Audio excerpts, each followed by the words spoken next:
episode has been brought to you by Schedulicity. Hello and welcome to the Connected Yoga Teacher Podcast. I'm your host, Shannon Crow, a mom of three, a yoga teacher, and a trainer and consultant who works for yoga teachers. This podcast was created for you so that you can connect to the information and inspiration every single week and feel supported as you navigate these sometimes very tricky jungles of being a yoga teacher and also an entrepreneur. Today, I'm really excited that you get to listen in as we dig into one of my favorite topics to coach yoga teachers on.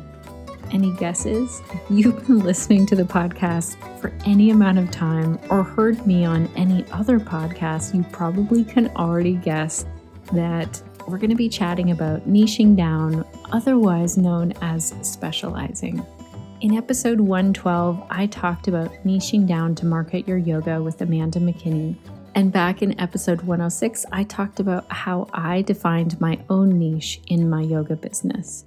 In episode 97, I did another consultation call with Susan Hopkinson to help her focus in on her niche. And today, I am so excited that you get to hear Megan Mulrine and I do this consultation call. Thank you so much, Megan, for agreeing to do this. Podcast consultation calls happen either when someone reaches out and says, I've been listening to your podcast episode, or I've been in your Facebook group for a while, and I think other yoga teachers have the same question I have.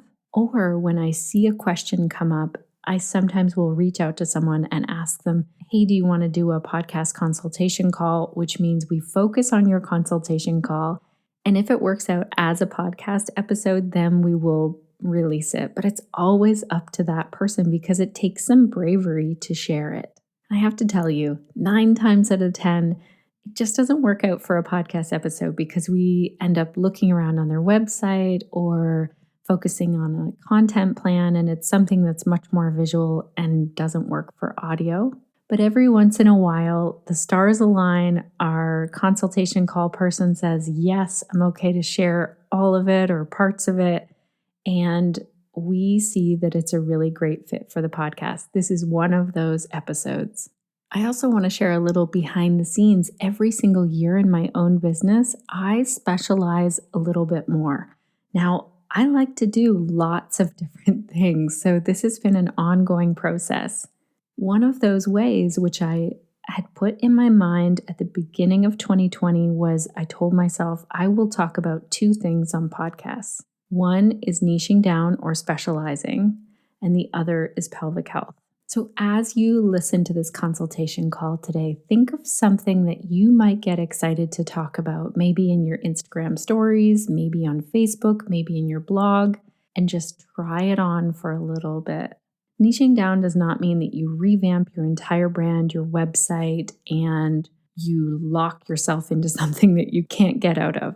Specializing or niching down is really effective to build your yoga business and your expertise out in the world and to help you to stand out. But you need to feel ready to do that. One way to know if you're ready to niche down is you might feel like your schedule is really scattered, that there's just not enough time in the day to focus on what you want to focus on. Or you might be seeing that the work that you're putting into your business isn't equaling the pay that you need to get. This is why I am so passionate about this for yoga teachers. I see too many yoga teachers feeling really scattered with their schedules and not feeling solid in their message or the finances that are coming in. A little backstory on Megan. When travel restrictions because of the COVID-19 pandemic forced her to close down her in-person yoga teacher trainings, she quickly put up an online training. It sold really well at first, but then it started to slow down. So we talk about that today and why that might happen. So you might have also noticed something. If you put something out there, you offer a workshop or a training, why is it that you get more people at the start and then that starts to decline? And you might be feeling like Megan was in this call where everything is moving online and you start to question, are my people getting tired of Zoom? Why are they maybe not showing up for class or this workshop? And we also focus in on how to build a sustainable yoga business. This is so important. Is this business helping you out financially? Are you feeling energetic from this business? Is the business serving the lifestyle that you dreamt up when you wanted to create your yoga business? So if you are ready to dive in and have a listen to someone else's story, and maybe you'll find some threads of things that you can take into your own yoga business in terms of specializing and really creating this sustainable yoga business and a plan for your yoga business, let's dive in and have a listen. Oh, and all of the show notes are ready for you at theconnectedyogateacher.com/198. Megan Mulrine is the founder of Yogatrotter. She's a 500 plus level yoga teacher who's trained more than 600 yoga teachers in 200 and 300 hour yoga teacher training programs in Bali. Megan started practicing yoga as a teenager, and eventually her journey led her to teaching yoga. In late 2013, Megan moved to Japan, where she taught yoga and meditation and became fascinated by Buddhist meditation, Hindu philosophy, and the history of yoga. Eventually, Megan traveled to Bali and India to further her yoga education and found her passion for Hindu mythology as it relates to yoga. We're going to get into this today, Connected Yoga Teachers. This is really Megan's specialty because you can hear her passion rise up when she talks about this. I am really excited that you get to hear one variation of a very specialized niche in yoga. Megan specifically teaches about the gods and goddesses for whom many yoga poses are named to help yoga teachers connect on a deeper level to the rich history of the practice, as well as to their own experience of the divine through their body. So let's dig in and listen to this consultation call with Megan. Welcome to the Connected Yoga Teacher podcast and to your consultation call, Megan. It's great to have you here today. Thank you so much, Shannon, for having me. I'm so excited and grateful to be here. So tell me, how can I help you the most today? How can we make the most of this call? Wow, that's a big question already. Yeah. I'm in a little bit of a unique situation, I think, which I wonder, I'm sure a lot of your listeners probably have experienced something like this too, where I had actually just launched my first full 200-hour YTT as an RYS in February. And then straight away after that, everything started shutting down. And I live in Bali, so they're sort of these destination trainings. And I had done smaller trainings before, but that was my first full 200-hour training. So like a lot of your listeners, I know it's this moment of trying to figure out how to pivot, how to start putting things online and all those sorts of things. So one thing that I've tried to do is put Zoom classes up, the drop-in sort of Zoom classes to reach my audience. And they started out kind of fun and exciting at first. And now after the longer that the quarantine and everything goes on, the lower the numbers become week by week. And it's hard not to let that take kind of a personal, emotional toll as a yoga teacher. And I've heard a lot of others say this too, where we're kind of taking it personally. Like, everyone in the world can come to my classes now. Where are they? Right. Okay, so let me ask you a few questions. One, how long have you lived in Bali? I've been here for 4 years now. And I lived in Japan for 3 years before this too. Okay. And when you say your audience, like, who was signing up for your 200-hour? Are they flying in, or are they people that live in Bali, or both?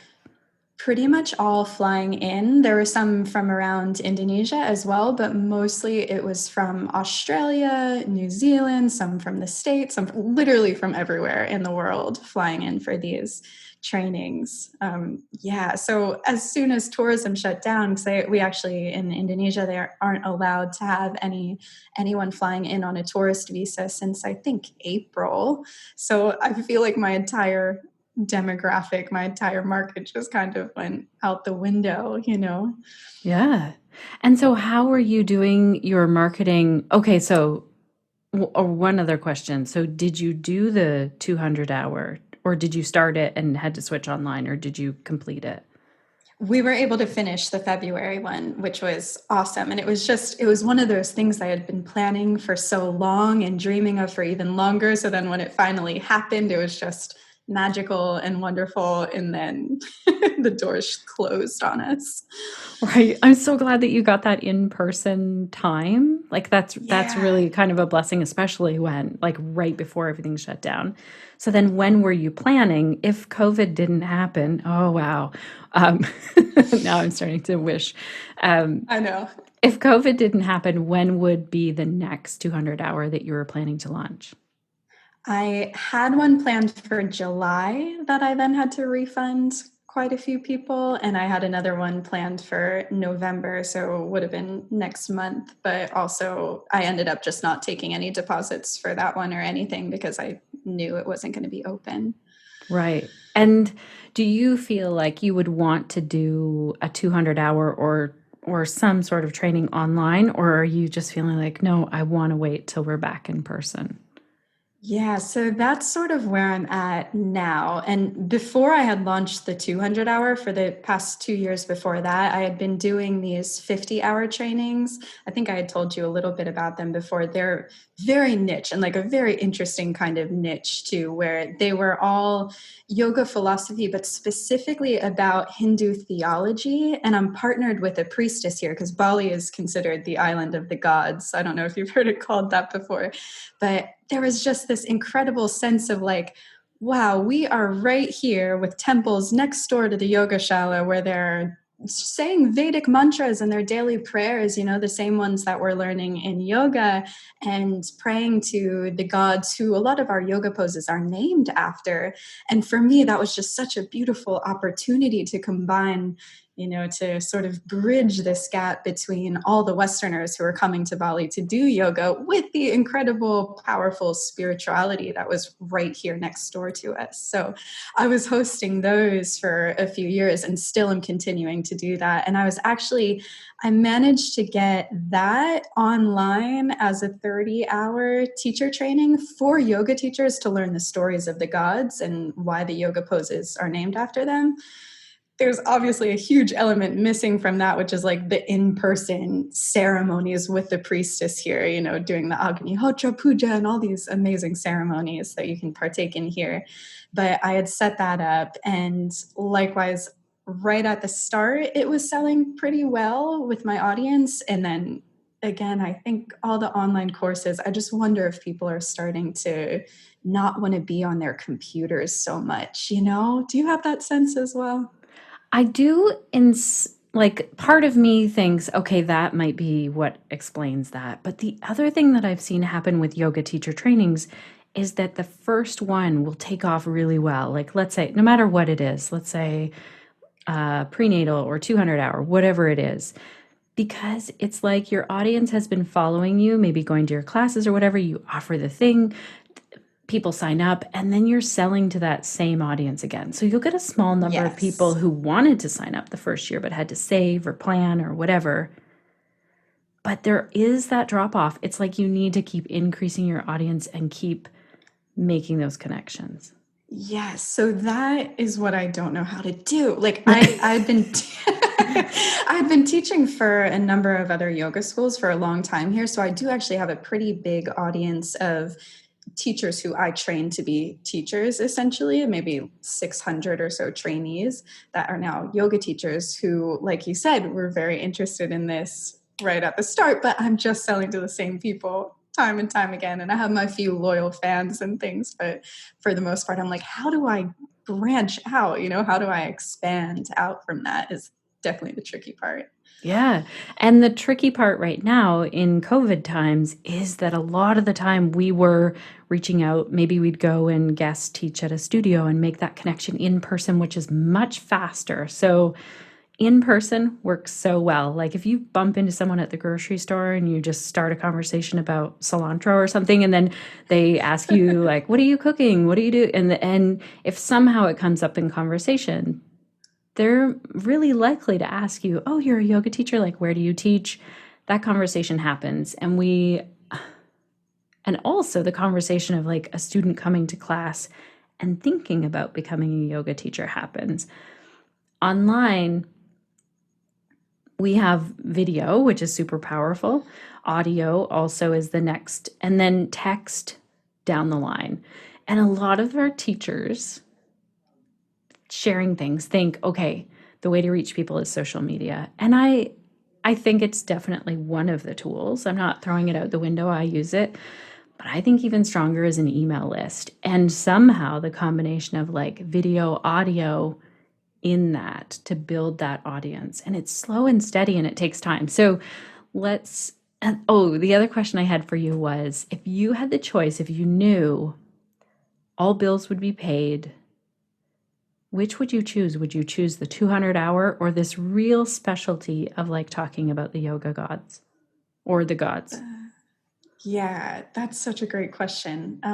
I love both. I really love both because I think I miss talking all the technicalities that come into a 200-hour training. I really like the expansiveness of that format, and that's why I don't think I would ever want to put a 200-hour training online, even though I've seen so many schools doing it really amazingly well at this time. I just think for me, it's so much about the magic of being here in Bali and being all together, and it's the whole atmosphere and everything. And I think I wouldn't want to transition that one online necessarily.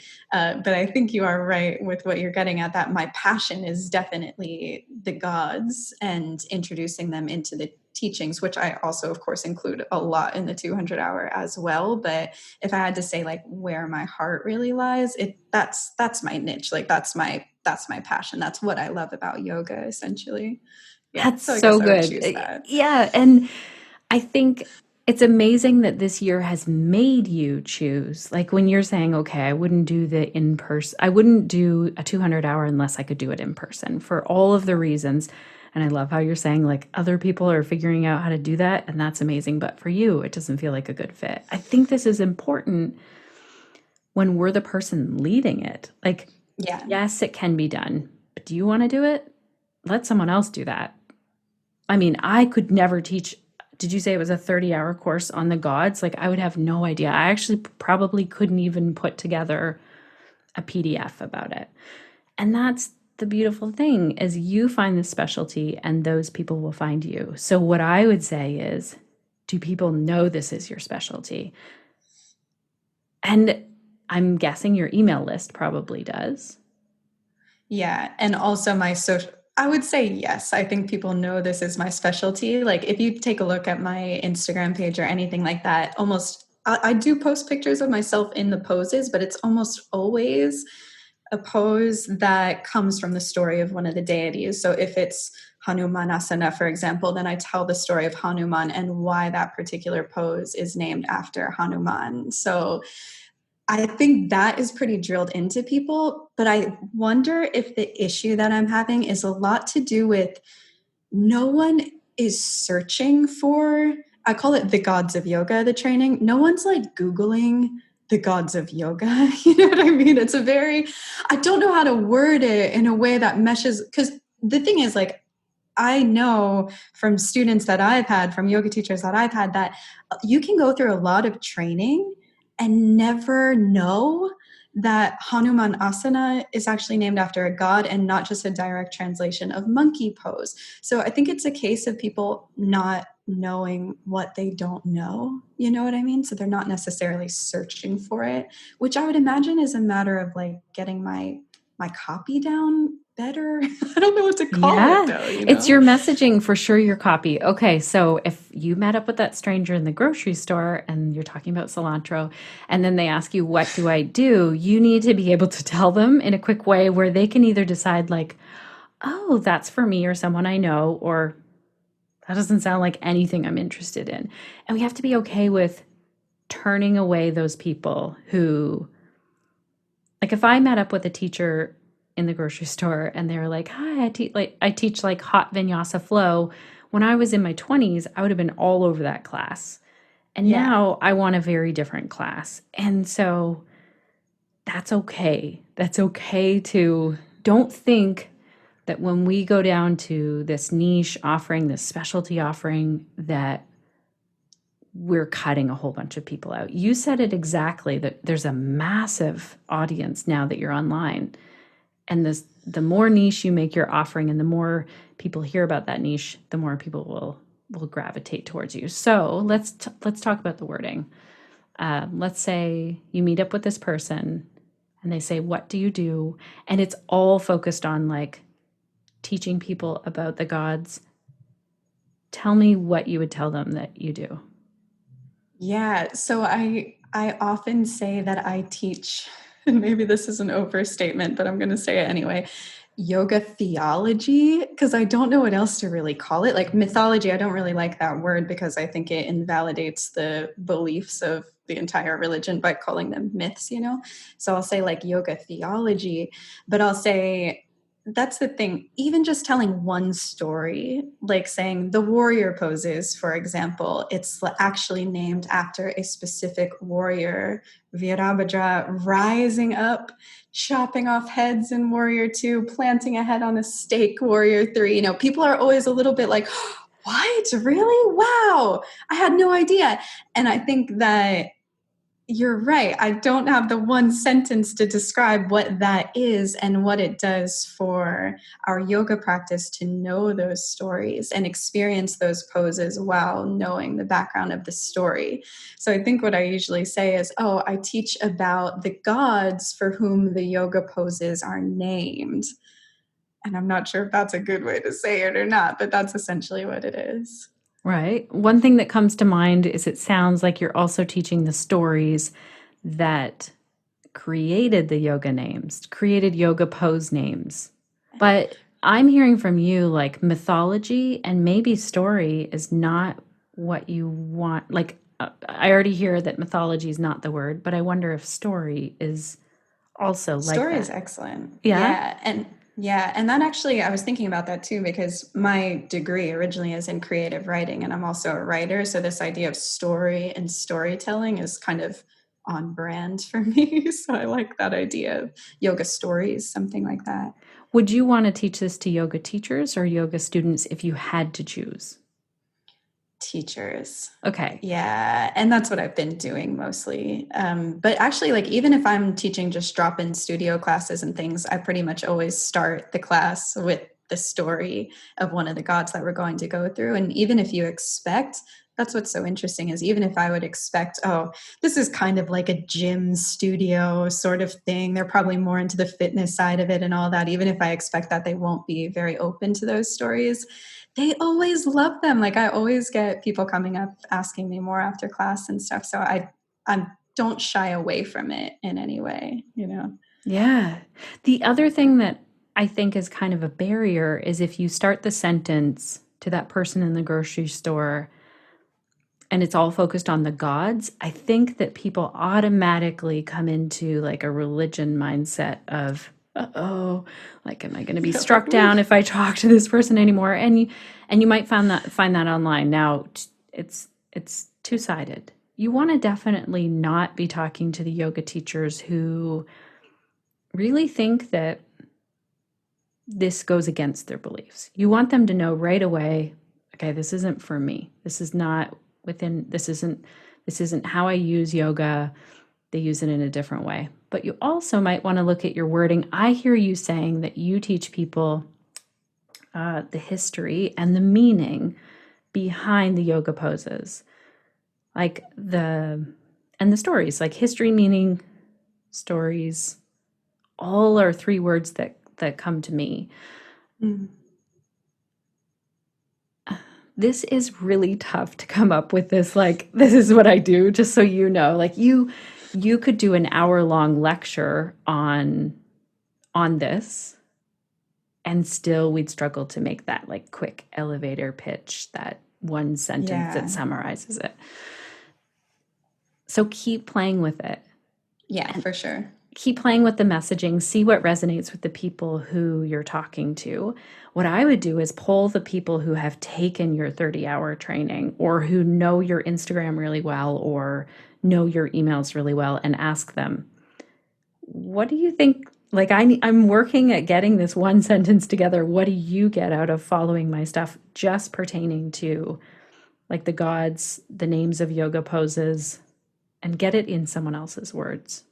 Right. And I love what you said about history too, because that was my main motivation behind it, was to be able to kind of bridge the culture and the history. Here, I mean, I'm not in India, I'm in Bali, but it's a Hindu island. So it was about trying to bridge that gap between the Hindu people here and all the tourists who are coming to do yoga. But what you said about history, I think, is great, because no matter what your religious background or your belief system is, I don't think that is going to be a barrier for anyone to do a training like this, because in the end, I think I'm able to apply it to all sorts of belief systems, to all sorts of modern application. But at the same time, it's really like an academic study of the history and the culture that this practice we love came from. You know what I mean? Rather than like, you must believe that Shiva is Mahadeva if you join this Right. training or something like that, So yeah, not at all. But I know what you mean. Like, I had a friend one time say to me, like, "Ooh,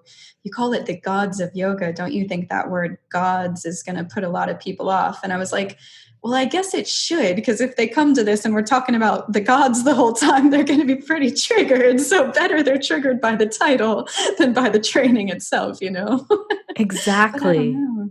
And I think that should be somewhere in your copy so that someone doesn't land in there and they're like, oh, why are we talking about the gods of yoga?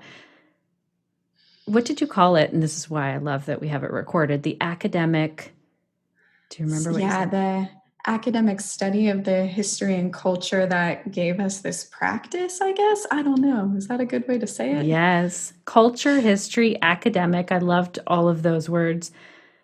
And you might, here's the thing.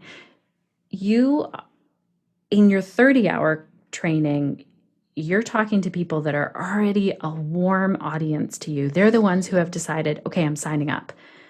In order to build that audience, you need something that brings them in on a really like a curiosity level. So I'm thinking something that they download online. They go to your website and they're like, oh, yeah, that'd be really cool. So it might be that you explain like 5 stories behind 5 of the yoga poses or something. And I love video because it really helps you to be known to that person. So let's say they sign up and then they get this email sequence where over 5 weeks, you'll tell them one pose. They can talk about it to their students.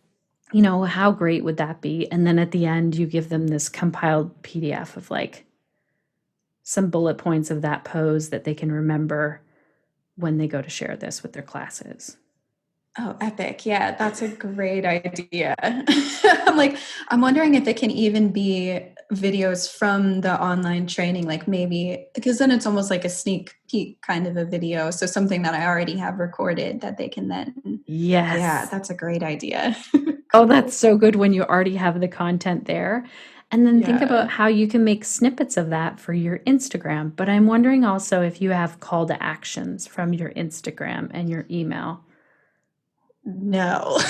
In email, yeah. Email, I feel like, so basically it's a very modest email list size. I think there's about maybe 350 on there or something, which is not as reflective of like my Instagram and stuff is a bit bigger, but probably less. I don't know where people come from is also a problem. Because almost all of the people who sign up are former students or people who know me in person. So I still kind of feel like I'm working the same students all the time. But as I have it set up now, every Sunday, I'm actually teaching a free Zoom class that's telling the story of a god and then taking us through a flow of them. And I call that one Yoga Church, which is also very triggering, which I think maybe I shouldn't, but it's a Sunday morning class. And I'm like, well, it's philosophy, it's devotional movement, it's this and that. But people like it. Like they want to know that it's something different, that it's something about spiritual connection. So then Sunday, I also send out an email that will tell that story. And it's like a yoga philosophy challenge inspired by that god. So say it's about Hanuman, like opening his heart. If we do Anjaneyasana, the low lunge pose is named after Hanuman opening his heart to show Rama and Sita that their names are written on his heart. So if I tell that story, then I'll say, Our yoga philosophy challenge this week is to practice loving kindness like Hanuman, practice metta meditation or loving kindness meditation or something to your loved ones, just like he does, and practice that yoga pose kind of thing. It's a very long email every Sunday, and at the very, very bottom, it may say, sign up for the 30-hour online course. So the call to action could definitely be bigger or more noticeable for sure. Okay, I have some questions here. Connected yoga teachers, I'm popping in here for a moment because I want you to pay special attention right now where Megan talks about this amazing offering that she's putting together each and every week. And listen to when she says she's thinking this is her freebie, when in fact, it really has so much value that it needs to be a paid offering. But before we hear that part of today's consultation call, I want to give a huge shout out of thank you to our sponsor, Schedulicity. If you are already using Schedulicity as your scheduling software, you know the customer service over there is amazing. Anytime I have a question or an issue, I can always search for that information, and there's always someone there to help me. So in my early days of using Schedulicity, I had a lot more questions, and the team over there was always there to give me some guidance. Let's hear our hot tip of the week from one of those amazing rock stars.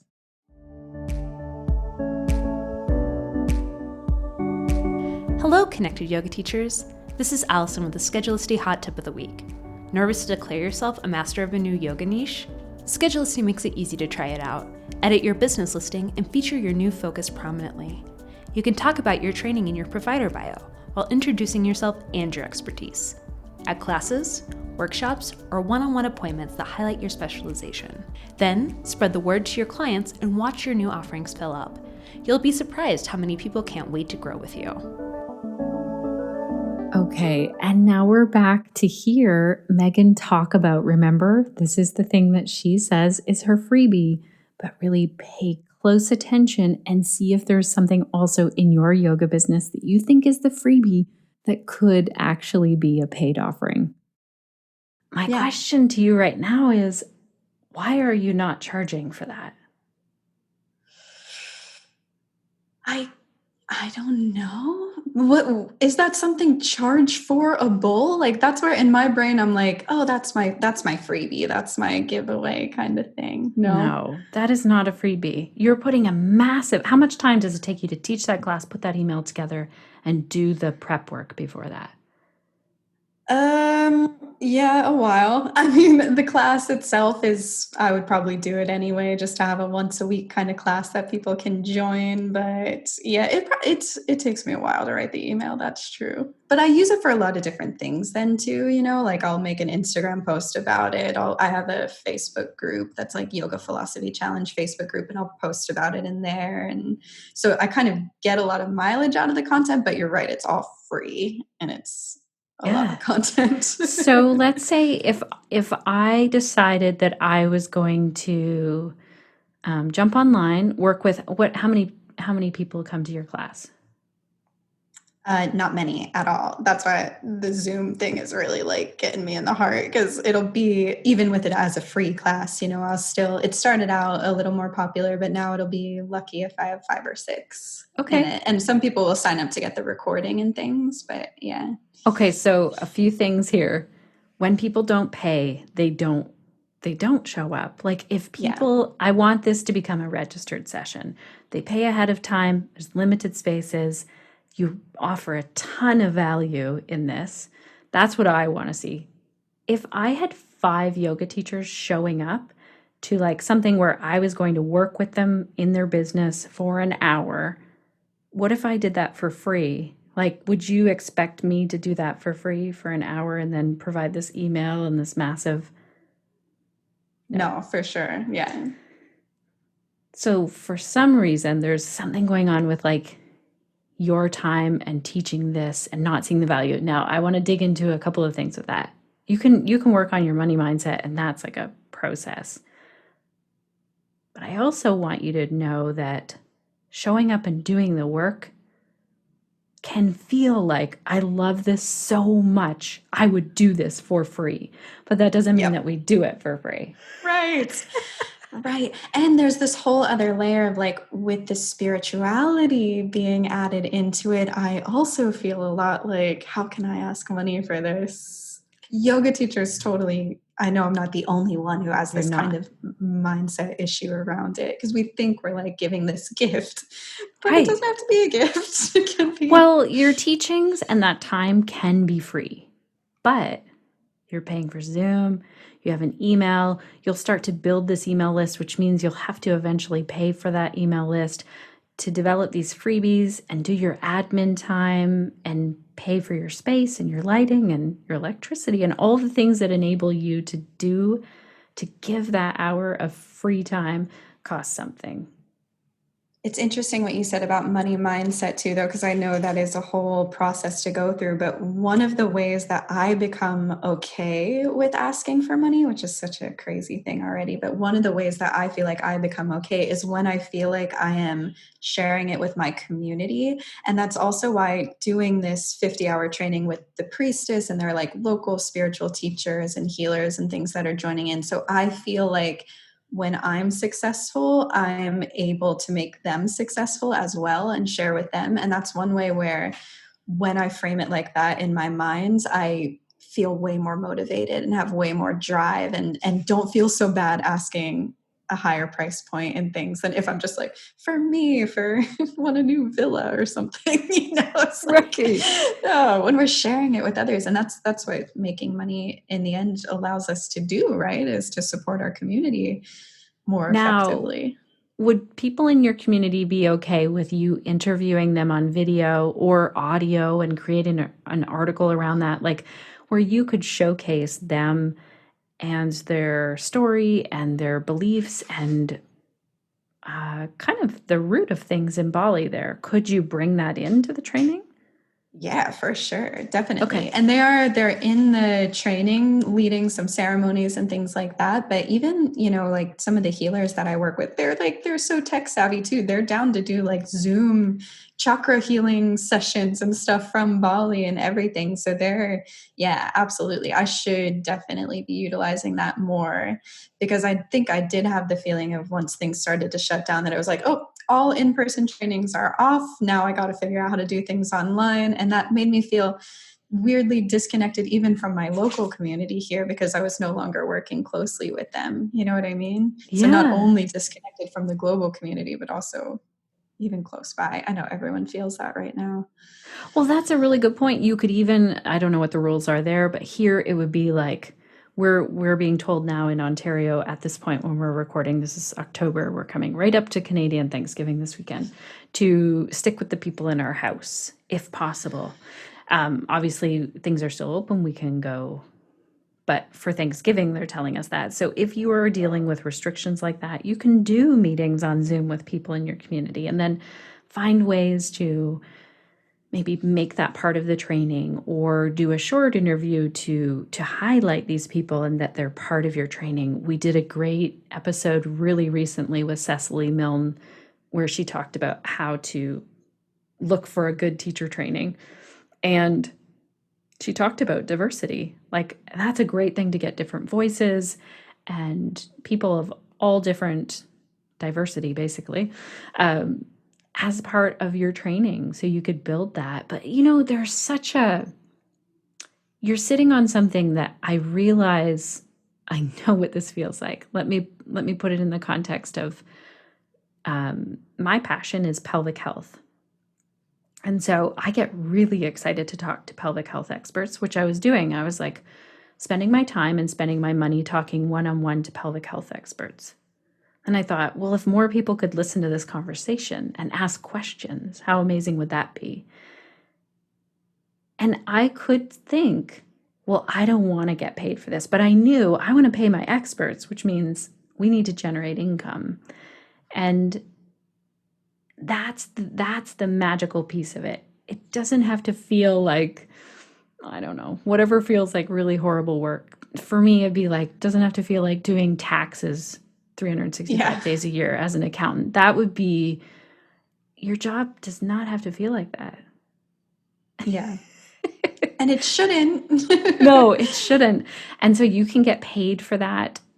I have a couple of questions about money. One is, I'd love for you to figure out your minimum viable income. That means if you were to eat like very basic, I don't know, noodles and buttered noodles or something, I don't know. I feel like I'm going to get into all kinds of food things here. But if you were like to spend very minimal on food and cut all of the extra stuff out, what is that amount that you have to make to like keep your household running? Keep the very minimal things for your business. If you teach on Zoom, you probably have a paid Zoom account, maybe all of those things that you need to run your business. And I think it's a good thing. I'm actually looking at this on Friday every year to kind of reevaluate, are these the expenses I need to be paying? I always do this every year with Audible. I love Audible, like audiobooks. Yeah. I sit there and think, do I really need this? And so that's one, minimum viable income. And the other one is, how much do you want to make? So if we were looking ahead to 2021, do you know what your ideal income might be for the annual income? Connected Yoga teachers, I'm popping in here again to say that Megan and I chatted a lot more about minimum viable income and just money goals, income goals, and I'm not going to share all of that with you. Instead, I'd really encourage you to listen to the episode with Steph Crowder so that you can figure out your own minimum viable income. I'll make sure that we link to that in the show notes. The thing with setting these is, one, if you know, okay, I know what my minimum viable income is. We did an episode with Steph Crowder a while back. When you know what that amount is, you're like, okay, that's all I need to make. Like, how am I going to make that is what you need to think of. When you start to think what feels unattainable, and then you're like, wait a second, maybe that's possible. I think, and the other thing that happens is you're at least putting a number out there. If I said to you, okay, what would you want your email list to be at by the end of 2021? How many people would you like to see on your email list? 5,000. There you go. I mean, that feels really possible. Also, yeah, it's funny because I think I'm saying a crazy number, but then when I hear it, I'm like, nah, that's fine. We can do that. Right. So it's like, how can you, once you know that number, you make it a priority to grow your email list, to make that income. The ease of travel and the ease of living is definitely a factor. And the other thing I heard you say is you want to invest back in your community in different ways. Yeah. And that might mean, the people right there in your area. It might be, I was so excited this year to give a donation to a local company that's really doing some amazing work. I don't have time to do that work, but I can invest in that company that is. Right. I want our yoga teachers to be making loads of money because they really support amazing things when they do. Completely. So, yes. And I think that's what happens with me is that stays my priority no matter how much money I'm making myself. So I will give to others before I'm comfortable myself. And I think that's how a lot of yoga teachers tend to think about money too, is it's almost this means to help others and help those around you. And, I'm not really suffering during this pandemic, even though I've lost all my income and everything. It's not like, so many Balinese people, for example, just relied on tourism here and are actually now having to get food handed out to them and all of these things, because without that, the tourist economy here, it's really difficult for people to survive. So you're right. It's like our time at the moment, I want to be spending doing those sorts of things and not worrying about how I'm going to make money again. You know what I mean? Because I already feel like I'm so privileged to be living here where it is relatively inexpensive compared to back home. So I think you just nailed the yoga teacher's kind of money mindset issues completely, but also the beauty of it, because if we do start making money, that we're going to be putting it into these beautiful initiatives, for sure. That's what everybody wants, right? Is to be able to give. Yeah. And the flip side of this, when teachers don't see the gifts, the unique gifts that they have, and they don't work on specializing in that and telling people about that. That's the marketing piece, but it's really just inviting and sharing it. When they don't share it, what I see then is some yoga teachers, some studios closing, yoga teachers getting other jobs. I thought about getting a 9 to 5 right before I started the podcast. And the amount of emails I've gotten from people to say, you've helped me so much. If I didn't, it doesn't feel like work to me to like sit and chat with guests, and like it feels exciting and I'm curious and I have questions. Definitely there's work to my business that is not just like talking to amazing people like this. There's work after that. But that part doesn't feel like work. And I questioned, should I get paid for that? Yes, the podcast goes out for free, but I still get paid for it in many different ways. So I think that's the important thing to remember. It doesn't always have to be like, it's not the people in need that are paying you. You can help those people out. Right. You are going to get paid from people who can afford to and want the thing that you're offering. So absolutely. And interestingly, like I know from some of my students who are in Australia, for example, I'll just use them as an example, their government is really supporting them. I'm American, our government is not supporting us through this. But the Australian government, like I have some students who are like, well, I actually am doing really well this year because I have this extra money coming in. So they're actually really looking for trainings and courses and things that they can invest in themselves by doing right now. yes. And they have the time. Yeah. I've heard the same thing from people in other countries. And if you think of like somebody who works at Zoom, like companies like that are doing really well right now. There are companies that are thriving, like people are looking for whatever they're offering in this time. So there are definitely people who will pay for it. They will definitely pay well. What we need to establish for you is like, what's the freebie? Which it sounds like, so you have those replays of all of that thing. Like, I feel like you've probably written a book with your emails. You have all of those videos. I'd like to see some kind of an intro where people see the videos, see the offering that you have, and then decide to sign up for the rest. Cool. Yeah. I've got like an ebook sort of thing.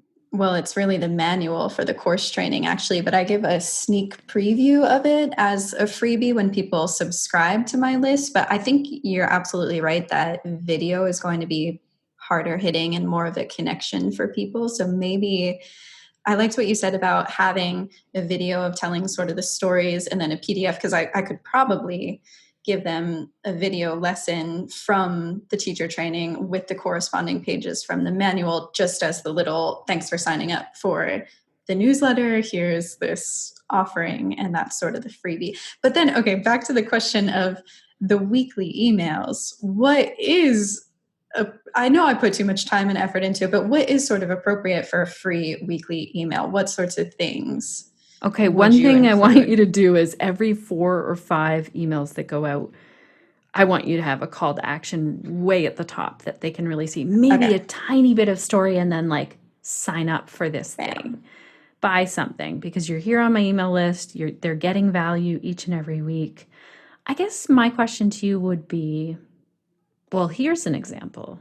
The video that you're doing, the free class that you're doing, I really do think that has to be a registered session. But let's pause for a minute and just think, if you're already in the rhythm of doing that, how we could create something like that. So, I put the podcast out every week. It's free content to the people who are there, but I had to look right at the beginning, how am I going to monetize that? Will I look for sponsors? Will I sell my thing on it every single time? It'll draw people back to my website. They'll sign up for consultation calls. All of these things had to be baked into that. So if you're going to offer something for free, you have to be asking, how can I monetize it? I think what you're offering for free is way too much. Okay. So how could you make it smaller? Like, where do you like to hang out on video? Because I think video, you're comfortable with that already. Instagram, YouTube. Have you ever thought of doing YouTube, or do you have a YouTube channel? I have one. It's got almost no views because I literally just use it as a means to like upload things that I want to share, on Facebook or whatever. So yeah, it's not so much, it's not like I'm trying to build up a channel. My Instagram is probably the most sort of active, and I do post videos and things on there as well.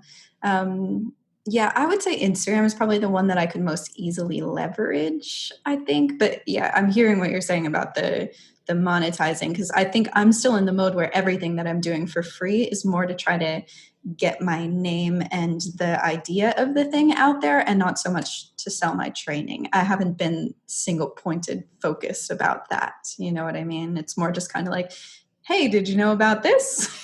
That's sort of the general tone of everything. So I would love it if you outline when you're like, can people sign up for your training all the time? Is it pre-recorded?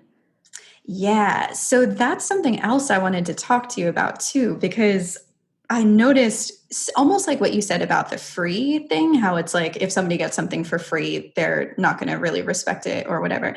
With this rolling signups, I feel like people are signing up, and then since it's not me hounding them or there's no accountability or anything, it's like, take yourself through. I send the emails, they get free live classes included in their purchase of the online course. They can join any of my live classes that I do. But there's not this sense of accountability, and like, we're all starting on this day and we're all finishing on this day. So I've noticed when I look back, I'm like, wow, a lot of people bought this and then maybe went through the first couple modules and never finished. So, which I guess is okay. They can finish it in their own time. But I think to build hype for it, do you think it's actually better to have like a start date, a group that moves through it all at the same time, rather than rolling admissions? What do you think about that? That's a great question.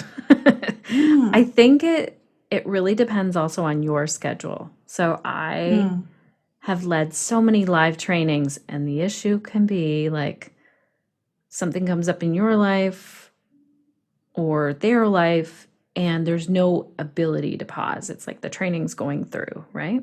Yeah. That's the downside. Yes, it's great to have accountability, but maybe there are ways that you can build the accountability in or have it pre-recorded, but then you're like, okay, everyone, this week I'm going to jump in live and answer questions. We're going to talk about like module 1 or something. Ah, cool. Or you could have it, that start date. I feel like I don't have a solid answer for you, because I think you want to talk to the people that drop off around that second week. Now, online courses, I signed up for an online course that I haven't even started. I know it's there. I really want to take, actually 2. There are 2. Me too. Yeah. I have one also. So you might play with different ideas of like how to get people engaged again. You might look at all of the people who signed up, and anyone who hasn't started, you can tell them, or you can tell your whole audience, hey, this month we're going to focus just on the questions around module 1. If you want to go back and you have questions for me, I'm going to host this live thing to kind of get them re-engaged in that again.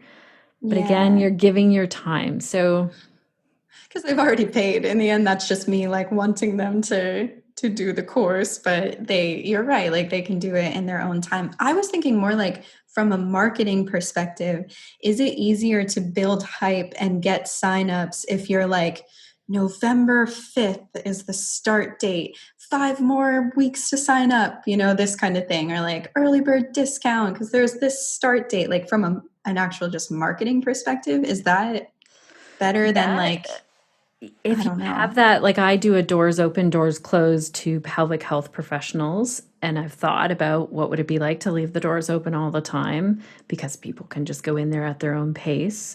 We have live calls every month. Connected yoga teachers, I wanted to pop in one last time here during this consultation call just to give you an update.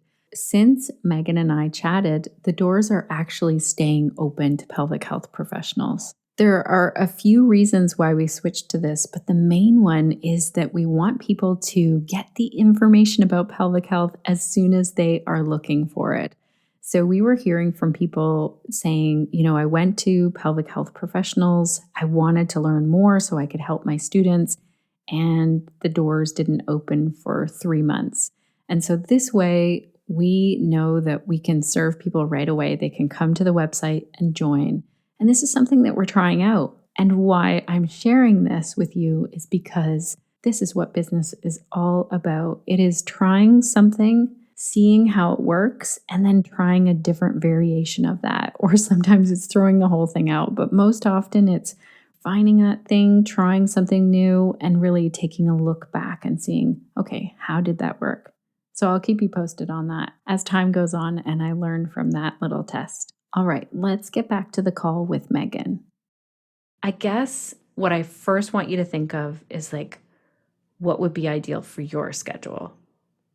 Set that up first. The passive thing is working. I would say you just need to market it and you need to be talking about it like in your Instagram. People know. I would be like in my mind as I'm talking to you, here's what I kind of see, and you know your business better than anyone and you know your strengths better than anyone. But I am wondering if there's this freebie that builds your email list that involves video in some way. I also think if you're going to create regular video content, I have this feeling that there are not many people on YouTube that are talking about why warrior pose is, like what the history and story behind that is. Right. Do you know? I don't think there is. Like I've looked into it before and there's not very much out there. Like Yoga International will occasionally post an article that tells a story behind one of the poses. And there are a couple of great, little summary book kind of write-ups and things, but I don't know specifically of anyone else who this is their main niche, So I would YouTube feels really hard. YouTube feels really hard to like get a gathering, to get a following on. Is it, or is that all in my head? Okay, so let's talk about that. Like to really, do all of the things with YouTube is a big challenge, but remember you just learn as you go. So we started putting the podcast out on YouTube just because Libsyn allows it to go out there, and I wasn't even looking. Like it's just going audio. There's no video, and YouTube's known for its video. I went there a couple months ago and realized that we have over 500 subscribers. Whoa, that's awesome. Without doing anything. Like we do put some videos out there, and then I thought, what would it be like if we actually put some effort into this? Not that I'm not even looking at how to make a cover image, but I don't know anything about YouTube, and yet it's still growing. So now we put we go live in the Facebook group. I'll do an interview in there. I was going to see what it feels like to do that once a week for the next couple months and see what happens. So I would say to you, could you put a quick 5 to 7 minute video on YouTube every week? You'd batch them ahead of time. So you do like maybe 4 to 6 at a time. If you want, you can change your outfit, do something different with your hair so it looks like a different day. But batch them or not, or not. Record them so that they kind of go together, so that maybe like 1 month you're going to focus on one pose. So it's kind of like binge-worthy content, They can go to the next video, watch the next one if they want to do the whole warrior series or whatever. And then you can take those videos and put them on Instagram. You can have clips of them in your story. Like you can do so many things with those videos once you have them made. I probably already have them made. I've been doing this for so long. Even as you're saying that, I'm like, I have that. It's just not anywhere, or it's just in the training, or it's like not, I'm certain I have clips. That's amazing. Look through your old content and see what you can put in there. And then there might be ways that you change it. I think the other thing is like YouTube is searchable. So I'd just like to see you starting to create a regular, like write an outline and write like, if this was your live show and there's yoga teachers showing up, what would you be really excited to talk to them about and make that plan? But also to get some visibility. Like you have a niche offering. I want to see you get on podcasts to talk about this topic. Like we didn't even touch on that. You went to tell me a couple of stories and you got really excited about the pose names, and we didn't cover that. Yoga teachers want to hear that. Yeah, cool. I would be pitching some podcasts for sure. I'm happy to make those connections for you with a few people who I know would love that.